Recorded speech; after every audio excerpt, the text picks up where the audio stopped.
Students, आप लोगों ने क्लास 10th के वीडियो में ट्रिग्नोमेट्री के विषय में मैंने देखा था। ट्रिग्नोमेट्री की वीडियो आपने देखे। उसी ट्रिग्नोमेट्री की श्रृंखला के क्रम में आज हम लोग ट्रिग्नोमेट्री के कुछ एप्लीकेशन देखेंगे कि उनका हम कहाँ प्रयोग कर सकते हैं। ट्रिग्नोमेट्री का प्रयोग जीवन के कई उसमें आपको, जब आप किसी हायर उसमें जाएंगे, हाई क्लासेज में आप जाएंगे, हाई एजुकेशन लेंगे या आप इंजीनियर साइंटिस्ट वगैरह कुछ बनेंगे तो आपको प्रयोग करना पड़ेगा। तो उसी में कुछ एप्लीकेशंस हैं। उनमें पहला एप्लीकेशन आज हम लोग पढ़ेंगे हाइट एंड डिस्टेंस, ऊंचाई और दूरी का संबंध। ऊंचाई और दूरी से रिलेटेड क्वेश्चंस आपको पढ़ने। उसके विषय में आपको ट्रिग्नोमेट्री में ध्यान रखिएगा कि जो आपने 4 से डिग्री मान याद किए हैं, sin 30, sin 45, sin 60 इत्यादि जो आपने मान याद किए उनका आपको प्रयोग होगा। और जो आपको हिंदी में माध्यम में बताया गया था लाल बटे कक्का, इसका प्रयोग आपको करना है बच्चों। इनके दो के प्रयोग से आपको क्वेश्चंस लगाने हैं। इसमें कुछ महत्वपूर्ण बात ध्यान रखनी होगी। आपने जैसे देखा लाल बटे कक्का कब लगता है। लाल बटे कक्का को लगाने के लिए एल अपान के का प्रयोग करने के लिए आपके लिए जरूरी है कि जो ट्राइंगल हो आपका, जो त्रिभुज हो आपका, वो समकोण त्रिभुज हो। तो समकोण त्रिभुज होने की कंडीशन में ही एल अपान के का प्रयोग किया जाता है। तो ये बात ये भी आपको ध्यान रखनी है कि जब भी आप हाइट एंड डिस्टेंस का क्वेश्चन लगाएं तो एक एंगल, जो भी त्रिभुज आपने उसमें एक एंगल 90 डिग्री का जरूर शामिल होना चाहिए। यहाँ पर हम आपको कुछ बातें बता दें। जब आपको कोई भी कोण बनाना है, कोई ऊंचाई दिखानी है, तो आप ध्यान रखिएगा कि अगर आपकी जो एंगल है वो 45 डिग्री से अधिक है, अगर आपकी एंगल 45 है तो कोई फिगर इसमें आपको नाप के नहीं बनाना होता है कि आप कोई पैमाना मान करके फिगर बनाएं। एक अनुमानित फिगर बना करके बच्चों दिया जाता है हाइट एंड डिस्टेंस में। इसलिए मैं आपको बता रहा हूँ कि अनुमानित फिगर बच्चों कैसे बनाते हैं। अगर आपका एंगल 45 डिग्री का है तो आप क्या करिए कि ये हाइट और ये आप मतलब लंब और आधार दोनों आप लोग बराबर बना दीजिए, दोनों बराबर बना दिया कीजिए और तब इसको मिला दिया कीजिए और इसको दिखा दिया कीजिए कि ये आपका 45 डिग्री का एंगल है। ध्यान दीजिएगा कि जब 45 डिग्री का कोण आपको दिखाना है तो आप लंब और आधार समान लंबाई के बनाए करें। और अगर आपका कोण जो है 45, ये कब है, ये दोनों इक्वल होंगे, थीटा यहाँ पर जो एंगल है वो कितना है 45 डिग्री। और अगर आपका एंगल 45 डिग्री से बड़ा है, थीटा जो ये एंगल है वो ग्रेटर है 45 से, तो जब ये ग्रेटर हो जाए तो लंब आपको बड़ा बना देना है और आधार आपको छोटा रखना है। सुनिए ना दोस्तों, अगर आपका कोण, ध्यान दीजिएगा इधर, अगर आपका कोण 45 डिग्री से बड़ा है तो आपको क्या करना है, लंब बड़ा बनाना है और आधार छोटा बनाना है और ऐसे आप मिला दीजिएगा। बस जितने डिग्री का, जैसे 60 डिग्री का है तो आपने बना दिया ऐसे। ध्यान रखिएगा कि 45 अंश से बड़े कोण में लंब बड़ा बनाया करो, आधार छोटा बनाया करो। कोई निर्धारित नाप नहीं है कितना छोटा, किसी ने इतना बड़ा आधार लिया, किसी ने इतना बड़ा ले लिया, कोई फर्क नहीं। बहरहाल लंब बड़ा होना चाहिए अगर कोण 45 अंश से बड़ा है। और अगर कोण 45 अंश से छोटा है बच्चों तो हमेशा ध्यान रखिए आधार को बड़ा कर दिया कीजिए, लंब को छोटा रखा कीजिए। जब थीटा क्या है, लेस देन 45 डिग्री, यहाँ पर थीटा इक्वल 45 डिग्री है तो लंब और आधार बराबर, लंब इक्वल आधार। और जब 45 डिग्री से बड़ा है तो लंब ग्रेटर आधार। और जब 45 डिग्री से छोटा है तो लंब लेजर आधार। ये जो निशान बेटा लगाते हैं तो जिस तरफ का हिस्सा छोटा होता है उस तरफ चोंच रहती है और जिस तरफ बड़ा हिस्सा होता है उस तरफ उसका मुख खुला रहता है। ये बता रहा है ज्यादा से कम हो रहा है, ज्यादा से कम हो रहा है, ये मतलब हो गया। तो आधार, लंब आपका बड़ा हो जाएगा, लंब छोटा हो जाएगा और आधार बड़ा हो जाएगा जब 45 डिग्री, तो जैसे ये 30 डिग्री का हो जाएगा। तो इस आधार पर आप फिगर बनाएंगे। ये आपको हाइट एंड डिस्टेंस में ध्यान रखना है। फिगर बनाने के लिए कोई पैमाना मानने की जरूरत नहीं होती है, अनुमानित फिगर इस बेस को लेकर के बना लिए जाते हैं। दूसरा, जैसा मैंने बताया कि एक समकोण त्रिभुज का, एक समकोण त्रिभुज जो भी आप लेंगे उसमें समकोण का शामिल होना जरूरी है। उसके अतिरिक्त आपको बता दें कि जो प्रेक्षक होता है वो जहां से आप किसी वस्तु को देखेंगे, जहां से देखेंगे वहां से क्षैतिज रेखा जरूर होगी। जैसे हमने किसी वस्तु, ये कोई मान लीजिए मीनार क्या कुछ है, हम यहाँ पर से किसी चीज को देख रहे हैं तो ये आपकी लाइन रहेगी। लेकिन अगर पता लगा ये है और ये मीनार है और या मैं इस मीनार किसी और ऊंचाई पर चढ़ा हूँ और वहां से देख रहा हूँ, तो यहाँ से हमें पहले एक क्षैतिज रेखा ले लेनी चाहिए और तब ये आपका एलिवेशन एंगल जो होगा वो बनाना चाहिए, उन्नयन बनाना चाहिए। इसे कहते हैं उन्नयन कोण। ध्यान दीजिएगा, जिस स्थान पर खड़े होकर देखेंगे उसी स्थान से एंगल बनाया जाता है। इसलिए जिस स्थान से देखा जाएगा उस स्थान पर एक क्षैतिज रेखा पहले ही ले लेते हैं। बात समझ में आ गई ना? जहां से देखेंगे वहां पर पहले क्षैतिज रेखा, तब एंगल आप बनाएंगे। यहां से जैसे हमने देखा तो पहले क्षैतिज रेखा, तब फिर उसके बाद एंगल बनाएंगे। ये कुछ बेसिक बातें बच्चों जो आप ध्यान रखेंगे तो आपको आसानी रहेगी। जिस अवलोकित बिंदु से एक क्षैतिज रेखा लेने के बाद ही आप कोण को दिखाएंगे। जब तक क्षैतिज रेखा नहीं होगी, आप बेस लाइन नहीं होगी, तब तक एंगल क्रिएट नहीं होगा। तो एंगल बनाने के लिए जिस स्थान पर से आप देखें उस स्थान पर एक क्षैतिज रेखा लेकर के तब एंगल खींच दिया गया। उसका एक फायदा भी आपको होगा, आपको 90 डिग्री एंगल मिल जाएगा। तो अब इसमें आगे बढ़ते हैं इसी क्रम में। आपको एक चीज मैं और बता दूं, जब हम किसी वस्तु को नीचे से ऊपर की दिशा में आंखों को करते हुए देखते हैं तो जाहिर सी बात है कि सामने वाली वस्तु ऊपर है, तो इस एंगल को क्षैतिज के आधार पर कहेंगे ऊंचे नयन, यानी उन्नयन। उन्नयन, जब आपको नयन अपने ऊंचे करने पड़े तो जो कोण बनता है वो उन्नयन कोण बनता है। इसे कहते हैं angle of elevation. Angle of elevation, ये एलिवेशन एंगल है। और जब आप, यानी आपने यहां से देखा है, इस जगह से आप देख रहे हैं वस्तु को, इस जगह से, तो ये जब आप वस्तु को देख रहे हैं इस जगह से, तो आपका एंगल ऑफ एलिवेशन बन गया। लेकिन अगर आप किसी ऐसे स्थान पर है कि आपको सामने वाली वस्तु को देखने के लिए अपने नयन को नीचे करना पड़ रहा, आपके नयन जो है नमन हो रहे हैं, नयनों का नमन हो रहा है, झुक रहे हैं नयन, तो सामने वाली वस्तु आपको, यानी जाहिर सी बात है नीचे है। ये भी ध्यान दीजिएगा कि अगर सामने वाली वस्तु नीची है तो उन्नयन कोण ही बनेगा, और अगर कोण उन्नयन बन रहा है तो ये भी आप मान लीजिए कि सामने वाली वस्तु यानी ऊंची है। आप जिस स्थान से, उस स्थान से सामने वाली वस्तु का स्थान ऊपर है। इसी प्रकार जब अगर आप किसी स्थान से किसी दूसरे स्थान को देख रहे हैं और आपको झुकना पड़ रहा है, आपकी नजरों को झुकाना पड़ रहा है, यानी नजरों का नमन कराना पड़ रहा है, तो उसे कहते हैं अवनमन कोण। अगर आप ऊपर से देखें तो, लेकिन देखोगे जहां से, वहां से क्षैतिज रेखा बेटा हमेशा नहीं होगी। नीचे से ऊपर देखो या ऊपर से नीचे देखो, आपको क्षैतिज रेखा लेनी होगी। अब मैं ऊपर से नीचे की ओर देख रहा हूं, तो ये यहां से अगर देखा जाएगा तो ये आपका इस जगह से आप देख रहे हैं, तो ये आप ऊपर से आपकी आंखें नीचे की तरफ झुक रही हैं, नमन हो रहा है आंखों का, तो इसलिए इसे कहते हैं अवनमन। अवनमन कोण, यानी angle of depression. Angle of depression बोलते हैं, एंगल ऑफ डिप्रेशन। तो ये आपके अवनमन कोण और उन्नयन कोण होते हैं। तो ऊपर से जब देखते हैं नीचे की ओर तो नयन को झुकाना पड़ता है, नमन कराना पड़ता है, इसलिए बोलते हैं अवनमन। और नीचे से ऊपर की ओर जब देखते हैं उसे कहते हैं उन्नयन कोण।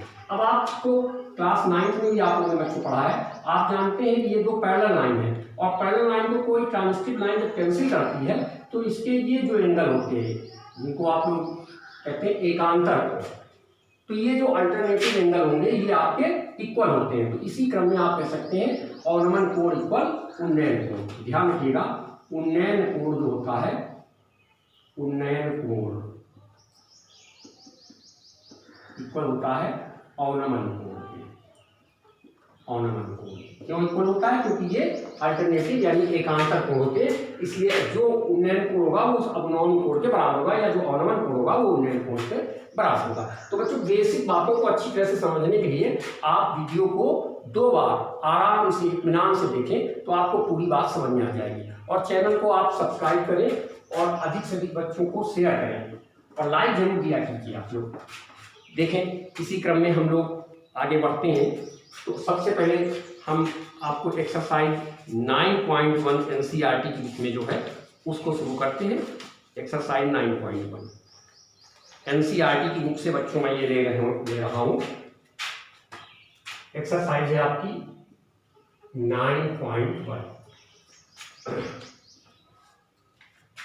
9.1 में पहला क्वेश्चन बच्चों आ रहा है, क्वेश्चन ध्यान से सुनिएगा।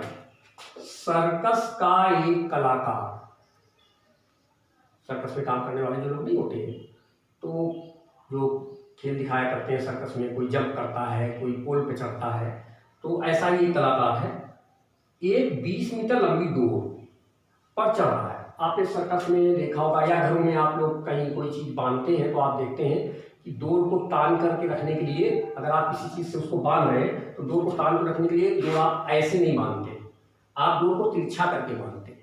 डोर को बांधना, सीढ़ी को लगाना, तो ये तिरछा करके, यानी कि अगर संपूर्ण रूप में देखा जाए तो ये कर्ण का रूप ले सकती है। तो डोर एक 20 मीटर लंबी डोर पर चढ़ रहा है जो अच्छी तरह से तनी हुई है और भूमि पर सीधे लगे खंबे के शिखर पर बंधा हुआ है, यानी कि एक खंबा है और उस खंबे के शिखर पर डोर को बांधा जा रहा है। ये खंबा है, ठीक है। इस खंबे के शिखर पर डोर बंधी हुई है और डोर को यूं करके ऐसे बांधा गया है। अब वो इस डोर पर चढ़ रहा है, जो कलाकार है वो इस डोर पर चढ़ रहा है और उसमें कितना वो कह रहा है 20 मीटर लंबी। मान लिया ये AB डोर है, इसकी लंबाई कितनी है 20 मीटर। 20 मीटर लंबी डोर पर जो तनी हुई है सीट और उसका शिखर खंबे पर बंधा हुआ है। यदि भूमि स्तर के साथ हमेशा क्षैतिज लाइन आपको लेनी होगी, तो ये भूमि स्तर के साथ इसका जो कोण बन रहा है वो कह रहा है 30 डिग्री का है। कितना है 30 डिग्री। तो खंबे की ऊंचाई, ये खंबे की ऊंचाई, ये मान लिया खंबा है AC, इसकी ऊंचाई आपको निकालनी है। ध्यान दीजिएगा, डोर है और एक खंबा लगा हुआ है, डोर खंबे के शिखर से बंधी हुई है और निचला सिरा जमीन पर बंधा हुआ है डोर का, और वो भूमि के साथ जो है निचला सिरा कितने डिग्री का एंगल बना रहा है 30 डिग्री का। डोर की लंबाई 20 मीटर है, ये आपको ऊंचाई आपको निकालनी है। तो कैसे निकालेंगे?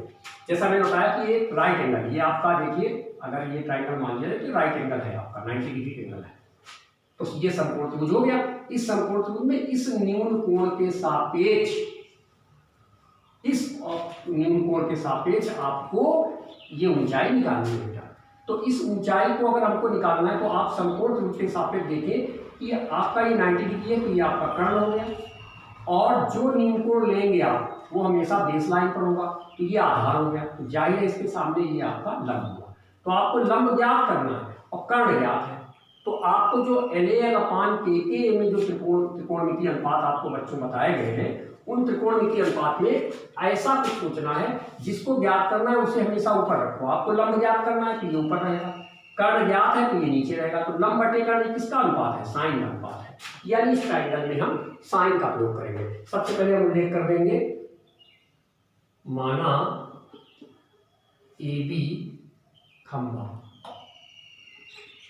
कितना H मीटर मान लिया, और माना नहीं AC खंबा H मीटर, और AB डोर वो कितनी बेटा 20 मीटर, और एंगल ABC इक्वल 30 डिग्री। उल्लेख जरूर कर दीजिए इस चीज को क्या माना गया है।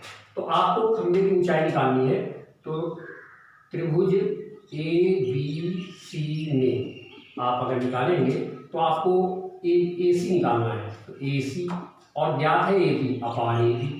अब देखा AC लंब है, AB कर्ण है, तो ये हो जाता है साइन, और एंगल है 30 डिग्री का। तो AC को तो AC ले लेते, AB को आपने 20 लिख दिया, साइन 30 का मान 1/2, क्रॉस मल्टीप्लाई कर दीजिए, इसका इधर मल्टीप्लाई कर दीजिए, तो 20/2 दैट इज इक्वल 10 मीटर। यानी आप देख सकते हैं खंबे की ऊंचाई कितनी आ गई बेटा 10 मीटर आ गई आपकी खंबे की ऊंचाई। तो ये आपको ध्यान रखना है लाल रत्ती कक्का का प्रयोग कैसे करना है आपको, ठीक है। जो भुजा ज्ञात करनी है उसे ऊपर रखें और जो ज्ञात है उसे नीचे रखें, फिर सोच लें कि ये LAL/KK में कौन सा अनुपात बन रहा है। और अगला क्वेश्चन देखते हैं,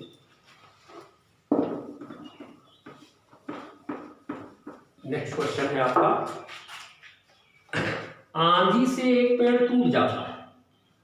तो पेड़ था, मान लिया ये पेड़ है हमारा, और ये आंधी से टूट जाता है पेड़।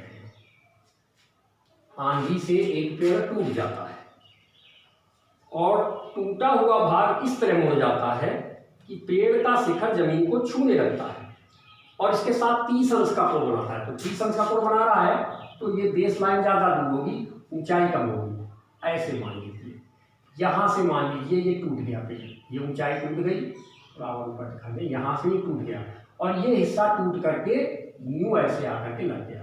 तो यहाँ ये आपका हिस्सा आकर के पेड़ का लग गया, ये शिखर आकर के ये टूटा, ये जो आपकी ऊंचाई है ये टूट गई आपकी, ये आपकी टूट गई आकर के ऊंचाई। ये मान लिया आपका जो पेड़ था वो AB था, ये आपका पूरा ए बी पेड़ है, ए बी पेड़ था जो सी से टूट गया और भूमि को मान लिया ओ बिंदु पर इसने जाकर के टच किया। तो ये चीज बेटा जो एसी पार्ट है पेड़ का, वो एसी पार्ट जो है मूव होकर के ऐसे हो गया, यानी कि ये और ये दोनों बराबर है।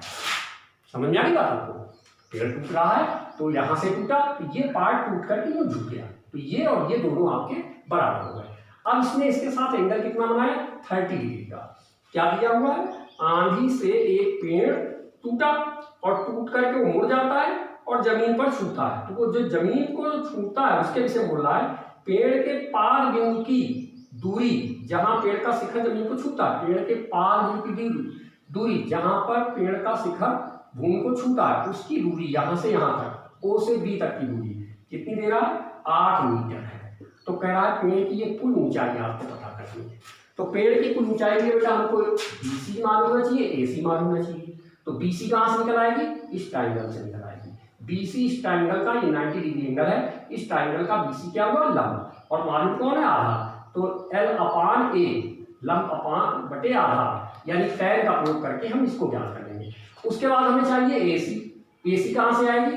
मालूम हमें कि ये पार्ट टूट करके यहाँ आ गया, यानी एसी बराबर है बीसी के। तो अगर एसी जानना है तो हमें कौन जानना होगा? एसी बराबर है ओसी के। तो एसी जानना है तो बच्चों कौन जानना होगा? ओसी जानना होगा। तो ओसी ज्ञात करना है जो कि कर्ण है, आधार ज्ञात है तो आधार कर्ण बटे आधार का प्रयोग कर लेंगे। कर्ण बटे आधार किस में होता है? सेक में होता है, तो उसका प्रयोग करके हम इसको निकाल सकते हैं। काट का प्रयोग करके भी आप निकाल सकते हैं। तो आइए देखते हैं। माना ए बी वृक्ष बिंदु सी से टूटकर भूमि को बिंदु ओ पर स्पर्श करता है। तो बिंदु सी से टूटा है तो इसलिए एसी जो है वो ओसी के बराबर है। तो ये आपको ध्यान रखना है। तो आपको अब दिया है कि शिखर भूमि पर वृक्ष शिखर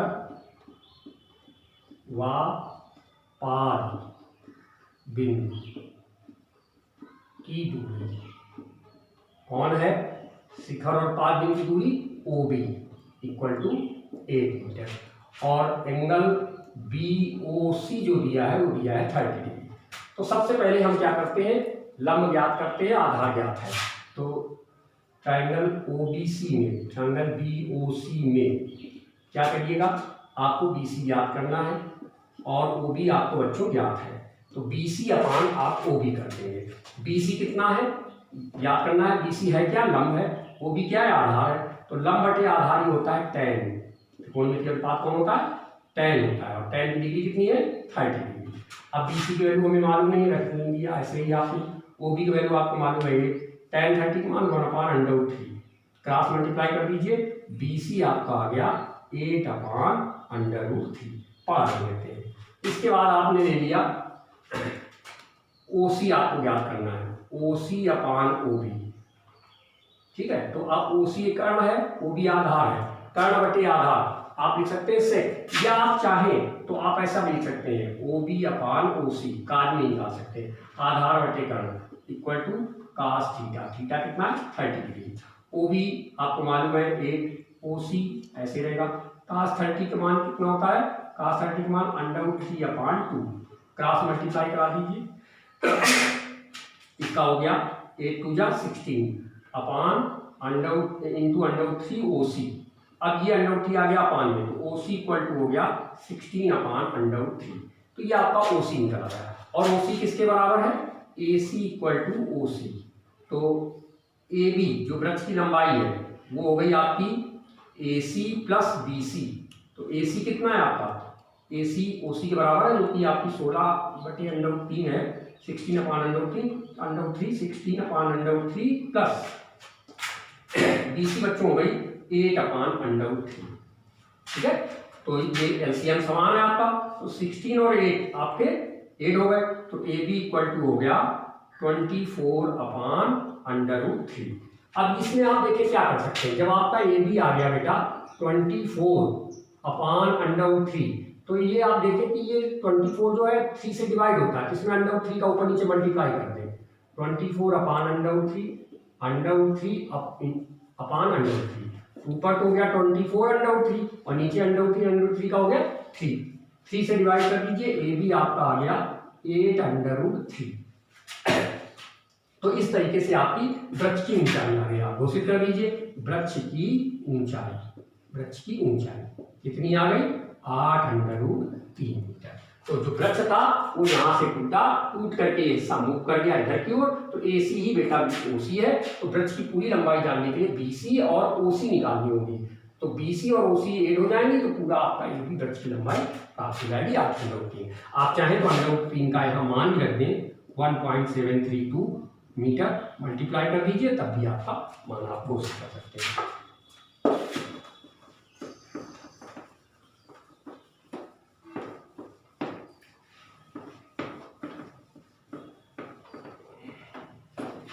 दूसरा क्वेश्चन देखते हैं। एक ठेकेदार बच्चों को खेलने के लिए एक पार्क में 2 फिसलन पट्टी लगाना चाहता है, जिसमें बच्चे पार्क में लगे होते हैं, बच्चे फिसलते हैं, तो फिसलन पट्टी लगाना चाहती है। 5 वर्ष से कम उम्र के बच्चों के लिए वह एक ऐसी फिसलन पट्टी लगाना चाहती है जिसका शिखर 1.5 मीटर 1.5 मीटर की ऊंचाई पर हो। कितनी ऊंचाई पर हो 1.5 मीटर की ऊंचाई पर, और भूमि के साथ 30 अंश का कोण। जब 1.5 मीटर की ऊंचाई और 30 अंश का कोण कह रहा है तो जाहिर है कि ये चीज बड़ी है। जैसा मैंने सिखाया कि 45 डिग्री से छोटा कोण हुआ करे तो बेस लाइन लंबी कर दिया कीजिए। ऐसे ये फिसलन पट्टी, इसकी ऊंचाई है 1.5 मीटर, मान लिया फिसलन पट्टी है AB और ऊंचाई है AC। तो इसमें ये कह रहा है और एंगल कितने अंश का बनाना चाहता है वो 30 अंश का। ठेकेदार जो एंगल बनाना चाहती है वो 30 अंश का बनाना चाहती है। जबकि इससे अधिक उम्र के लिए ये 5 वर्ष के बच्चों के लिए 5 वर्ष के बच्चों के लिए जो फिसलन पट्टी को बना रही है उसकी ऊंचाई 1.5 मीटर है और झुकाव जो है वो 30 अंश का कोण बना रहा है नीचे से भूमि तल से। दूसरे जो फिसलन पट्टी बनाना चाहती है, जबकि इससे अधिक की उम्र के बच्चों के लिए वह 3 मीटर ऊंचाई पर एक अधिक ढाल की फिसलन पट्टी बनाना चाहती है। अब जब जो बच्चे 5 वर्ष से अधिक हैं, 5 वर्ष से अधिक आयु के बच्चों के लिए जो बना रही फिसलन पट्टी उसकी ऊंचाई 3 मीटर है। कितनी है 3 मीटर। ठीक, मान लिया ये आपका फिसलन पट्टी जो बनेगी वो 3 मीटर ऊंचाई है इसकी, और इसमें आपको ये मान लिया बिंदु O है, OP बराबर 3 मीटर, और ये जो फिसलन पट्टी है ये 60 अंश का एंगल, तो 60 अंश का एंगल 45 से बड़ा है तो बेस लाइन छोटी होगी, लंब बड़ा हो जाएगा। ये आपका ये फिसलन पट्टी 60 अंश होगा। तो इसमें क्या ये रहा है वो, तो प्रत्येक फिसलन पट्टी की लंबाई क्या होनी चाहिए, इस फिसलन पट्टी की लंबाई क्या होनी चाहिए, इसकी लंबाई क्या होनी चाहिए। सिंपल सा क्वेश्चन है बच्चों, दोनों में आपको लंब मालूम है, कर्ण जानना है, तो लंब बटे कर्ण का प्रयोग करके साइन थीटा से आप निकाल सकते हैं। तो आप ये निकाल लीजिएगा। तो 5 वर्ष से कम के बच्चों 5 वर्ष से कम के बच्चों में आप निकालेंगे के बच्चों में फिसलन पट्टी कौन ली आपने, फिसलन पट्टी आपने ली AB। ठीक है, ऊंचाई कितनी है, ऊंचाई है AC इक्वल टू 1.5 मीटर, ये आपकी ऊंचाई बच्चों। तो एंगल आपका 30 अंश दिया है, तो ट्राइंगल ABC में आप ले लें, ABC में। तो ABC अगर ट्राइंगल आप ले लेंगे तो ABC ट्राइंगल में आपको क्या करना होगा कि आपको कर्ण निकालना है, आधार ज्ञात है, AC/AB लंब बटे कर्ण साइन 30 डिग्री। AC आपको मालूम है 1.5, AB आपको नहीं मालूम है, साइन 30 को मान 1/2 तो क्रॉस मल्टीप्लाई करा दीजिए। तो AB का 1 से मल्टीप्लाई AB और 2 का 1.5 में हो जाएगा 3.0 मीटर। ये पट्टी हो गई 3 मीटर। इसी प्रकार आप इसमें ले लीजिएगा 5 वर्ष से अधिक, ये आपने मान लिया PQ है फिसलन पट्टी। तो फिसलन पट्टी पट्टी आप सीधे लिख दें, पट्टी है पी क्यू, कितना ज्ञात करनी है। ऊंचाई इसकी है ओ पी, कितनी 3 मीटर है आपकी ऊंचाई, और एंगल 60 होना है। तो इसमें भी आप वही लगा दें, sine 60 degree equal to O P upon P Q. O P आपको मालूम है 3, पी क्यू आपको नहीं मालूम है, ऐसे रख दिया। और साइन 60 का मान कितना होता है, √3 अपान 2। क्रॉस मल्टीप्लाई कर दीजिए, 6 इक्वल टू पी क्यू √3 अपान ले जाइए, पी क्यू इक्वल टू 6 अपान √3। ये आप देखें कि 6 जो है 3 से डिवाइड होता है, √3 का इसमें ऊपर नीचे मल्टीप्लाई कर दें, √3 का ऊपर कर दें बेटा, √3 का नीचे कर दें। तो ये आपका हो गया जाकर के कितना, आपका ये 6√3 हो गया, और ये आपका इधर हो गया √3 का 3 से डिवाइड कर दें 2√3 मीटर। तो ये फिसलन पट्टी हो गई। तो इसकी माप को आप चाहें तो 2 × 1.732 मीटर लिख सकते हैं। तो आपकी ये पी क्यू कितनी आ गई, पी क्यू आ गई कितनी, मल्टीप्लाई कर दें, 2 × 4, 2 × 3 = 6, 2 × 7 = 14, 2 × 2 और 1 3.464 मीटर। तो इस तरीके से दोनों फिसलन पट्टी, ये 3 मीटर की है और ये 3.464 मीटर की है, दोनों फिसलन पट्टियों की लंबाई आ गई। तो आज बच्चों मैंने आपको हाइट एंड डिस्टेंस जो है उसके विषय में बताया। जो ट्रिग्नोमेट्री के एप्लीकेशंस आप ले रहे हैं उसमें हाइट एंड डिस्टेंस में आपको बेसिक बातें मैंने आज आपको बताई, और नेक्स्ट पार्ट का जो वीडियो आपको बनेगा उसमें आपको इसके कुछ अच्छे क्वेश्चंस आपको मिलेंगे, और अच्छी तरह से समझने के लिए आप इस पहले वीडियो को बहुत ध्यान से देखिए, ताकि आपकी जो इंट्रोडक्शन है, जो आपका वो जो भूमिका है आपकी, वो आपको अच्छी तरह से समझ में आ जाए। और चैनल को सब्सक्राइब करके ज़्यादातर शेयर करिए और लाइक भी दिया कीजिए। Thank you.